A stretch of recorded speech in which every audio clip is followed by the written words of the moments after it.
Hey everyone, welcome back with Bino Mac, where today we're going to look into the match options available in every AKI N64 title.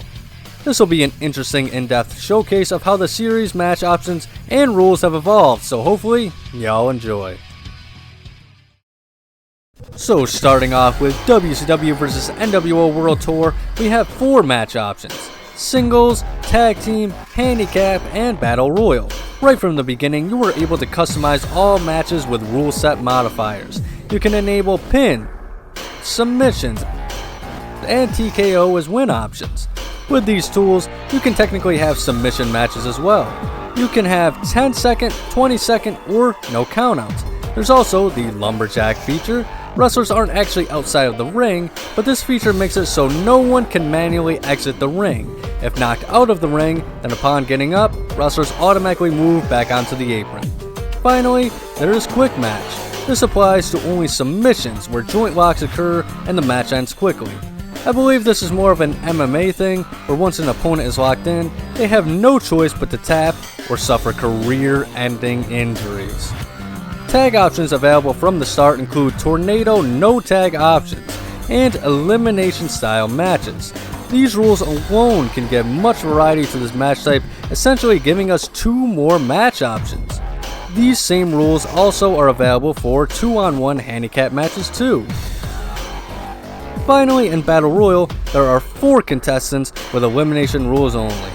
Once eliminated, fallen foes can still fight outside of the ring. Other than that though, Battle Royals have the same rule sets as singles matches. Since Virtual Pro Wrestling 64 is an upgraded version of World Tour, the same options apply.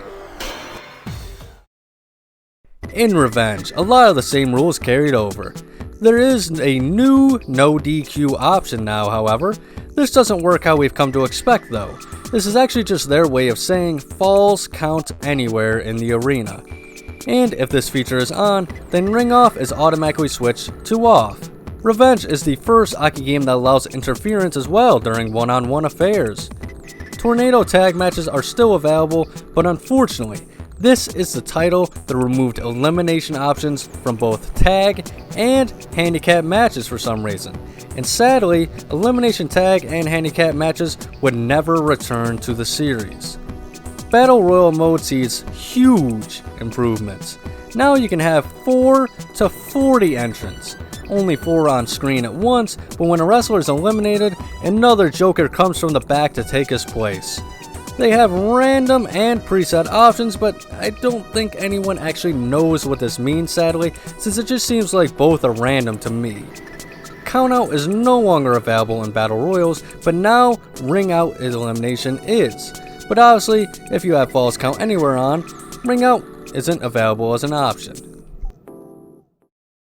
The first WWF title in the AKI series, WrestleMania 2000, doesn't change the rule modifiers much since Revenge. Quick match and lumberjack still persist, but we now have a new win option. Blood is something that has been featured in every AKI title up to this point, but WrestleMania is the first game to use this as an actual way to end a match with its first blood option. This is available in almost every match, including tag team and triple threat. Speaking of triple threat, this new match type replaces handicap matches. There are no elimination options for it unless one contestant gets counted out. A new cage match option makes its debut after seemingly being considered for Revenge. The only way to win is to escape the cage. This is an awesome new addition, but it would have been better if pins, submissions, and more were allowed, but we didn't see any of that around this time very often. The last match type is Royal Rumble. Since this is the Royal Rumble and not Battle Royal, we get the option of allowing a 10-second time clock before the next superstar comes out. We have 2 variants this time, which are random and the new Team Battle. Random allows up to 30 random entrants. Team Battle allows up to 40, in which you choose. In Team Battle, there are 4 teams where you distribute all superstars into each team how you like. The last team standing wins it all. Moving on to Virtual Pro Wrestling 2, it was developed at the same time as Mania in the States. But VPW 2 and Mania 2000 are vastly different games in a lot of ways, unlike VPW 64 and World Tour. This is reflected in the match options. You still have singles, tag team, three-ways, and battle royals.